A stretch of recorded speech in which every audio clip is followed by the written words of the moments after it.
Hey everyone, so today I'm going to do the scary things tag because, well, as you guys know, I'm going to try to make a video every day for 31 days leading up to Halloween.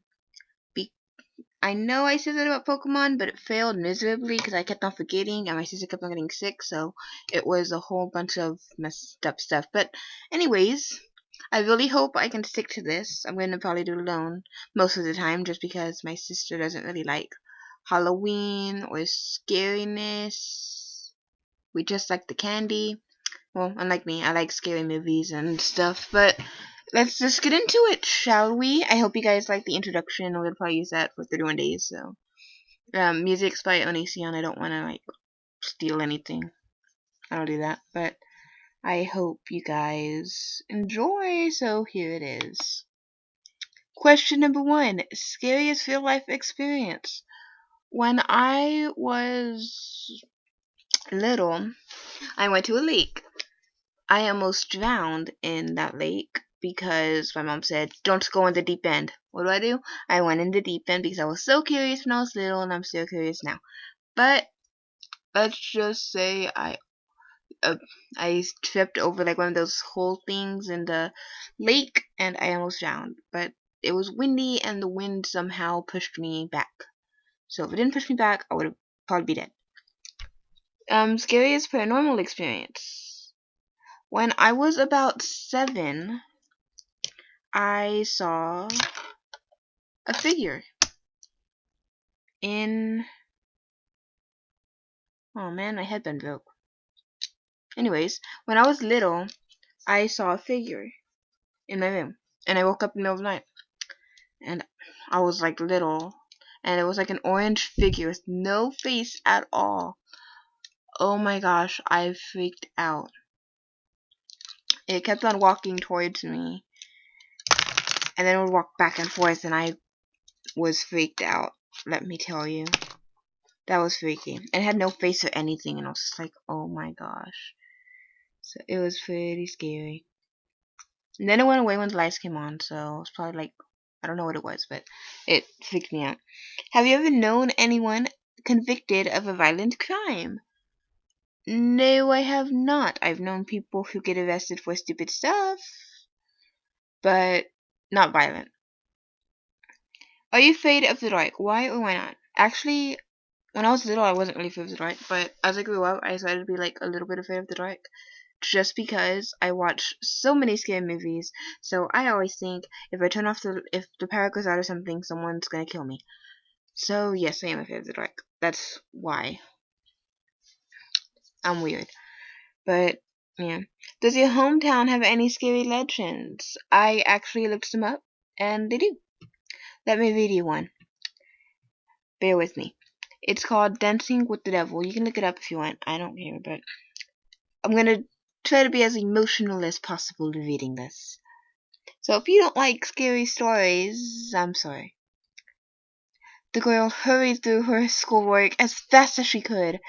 It was the night of the high school dance, along about 70 years ago in the town of my town name and Texas. I don't want to mention my town name, but if you look it up, I guess you know anyways. But yeah, the girl was so excited about the dance. She had bought a brand new sparkly dress for the dance. She knew she looked smashing in it. It was going to be the best evening of her life. Then her mother came in the house, looking pale and determined. You are not going to that dance, her mother said. But why? The girl asked her mother. I've just been talking to the preacher. He says the dance is going to be for the devil. You are absolutely forbidden to go, her mother said. The girl nodded as if she accepted her mother's words. But she was determined to go to the dance. As soon as her mother was busy, she put on her brand new red dress and ran down to the Casey Hall, where the dance was being held. Hey, I've been there before. Just saying. I believe that was where my prom was. I don't know. As soon as she walked into the room, all the guys turned to look at her. She was startled by all the attention. Normally, no one noticed her. Her mother sometimes accused her of being too awkward to get a boyfriend. But she was not awkward that night. The boys in her class were fighting with each other to dance with her. Later, she broke away from the crowd and went to the table to get some punch to drink. She heard a sudden hush. The music stopped.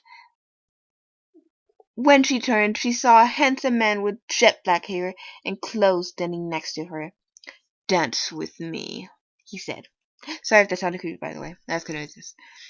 She managed to stammer yes, completely stunned by the gorgeous man. He led her out on the dance floor. The music sprang up at once, and she found herself dancing better than she had ever even danced before. They were the center of attention. Then the man spun her around and around. She gasped for breath, trying to step out of the spin, but he spun her faster and faster. Her feet felt hot. The floor seemed to melt under her. He spun her even faster. She was spinning so fast that a cloud of dust flew up around them both, so that they were hidden from the crowd. When the dust settled, the girl was gone. The man in black bowed once to the crowd and disappeared. The devil had come to his party, and he had spun the girl all the way to hell. Basically, what happened. I actually have not heard that. I had to look it up, but credit goes to S.E. Slusser. All credit goes to him or her, one of those. But I hope you guys liked my weird acting when I was showing emotion. But anyways, question number 6. What's your favorite urban legend? Actually, so little. I've loved Bloody Mary's urban legend. I've never actually tried it. I remember I made someone try it and I freaked her out because when I was little I was so mean. And I made yeah, so she was trying to call her, and when she reached the third one, I jumped out of nowhere and freaked her out, which was pretty funny. But I was pretty mean back then, but that's been my favorite urban legend. I've never actually tried it, but if you guys tried it, please let me know what happened, if anything happened, or if something didn't happen. I would like to know if I can freak someone else out. But yeah, I hope you guys like the 6 question scary things tag, and I will talk to you guys tomorrow. Hopefully tomorrow. If you guys want to know anything, um, any ideas, I will be happy to know them because, well, it's 31 long days and I'm gonna run out of ideas eventually. So leave a comment below saying what do you want me to do, and I'll get back to that later. Goodbye.